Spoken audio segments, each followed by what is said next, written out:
You are making solvent-based alkyd plants and you would like to improve the volatile organic compound emission of your formulation while maintaining the performance. You also would like to improve the cost profile of your recipe. Follow me. I guess you are going to learn something today.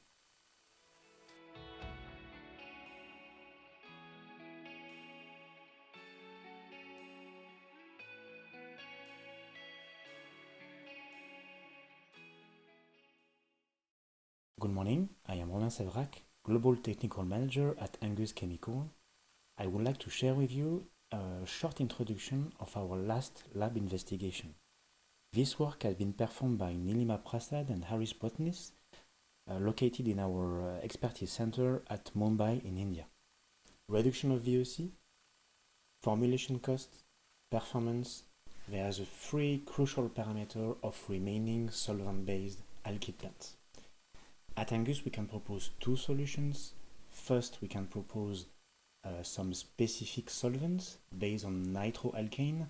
Because of a very high solvency property, they can enable you to develop high solid solvent-based formulation. And the second solution, which we are going to develop a little bit today, based on the principle of partially replacing the existing solvents or the solvent blend with water. In order to demonstrate the efficiency of our technology, we set up this experimental design, where we are comparing three different technologies. Emulsifier, like surfactants, right? They are stabilizing this reverse emulsion at the interface between the water droplet and the solvent matrix. Second technology is based on polysaccharide, increasing the viscosity of the water phase in order to decrease the gap between the solvent phase and the water phase. And then our system, based on amino alcohols, namely the aminomethylpropanol and AMP. And AMP, in fact, it's a slightly different mechanism. AMP is going to react with the alkyd chain and create in situ a stabilizer, a polymeric surfactant, enabled to stabilize this water incorporated in the solvent phase. We tested two different water contents, 10% of water and 20% of the overall weight of the formulation, of the recipe. And as you can see on the chart, we have tested all the plants through 15 different performance standards. Before to look at some performance evaluation between the different technologies, I just would like to share with you the cost saving you can expect while using AMP-95 as a stabilizer. First of all, you see on the right side the table disclosing the recipe, the formulation, which has been developed and used by our team for this investigation. And at the bottom, it is really a simulation just to give a range of the expected saving you can implement while using this technology. So roughly, if we look at 20% of water in the system, you see you can save about 3-4% of the overall cost formulation. Alright, now let's have a look to some final plant performance. Let's start with yellowing.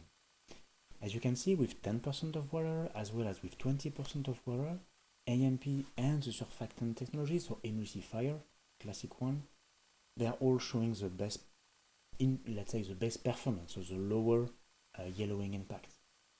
If you look now to the UV resistance, so looking also at the yellowing impact, so the color drift after UV exposure, in this case AMP is showing us a better performance, not only the initial level but also the yellowing after UV exposure is better. We can also have a look to the gloss. Basically, when you are adding water in a solvent-based alkyd plant, you can expect some surface defect because you have the difference of evaporation rate between the solvent and water. And so the gloss is an important feature. And what we can see is that both AMP and also the polysaccharide, they are demonstrating the lower impact on the gloss compared to the emulsifier technology. When you're adding water in the solvent-based formulation, it's important to check if it's not going to affect the resistance and the corrosion of during the storage. This is what we perform here.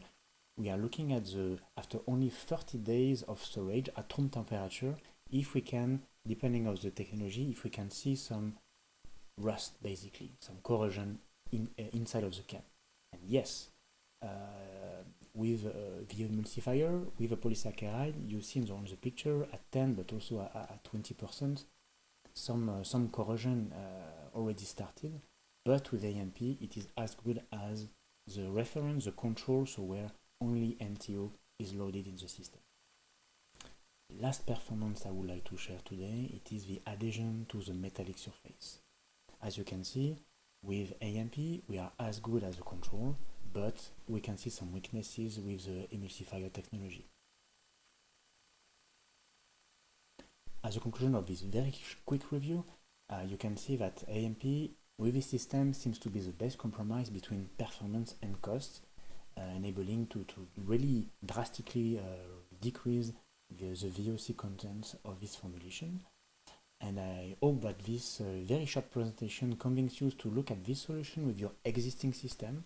The full version of this work is obviously available, so I really would like to encourage you to come back to us or to our partners if you are interested to see and to get the full picture of this work. Thank you for watching, and me and my team are looking forward to meeting you soon.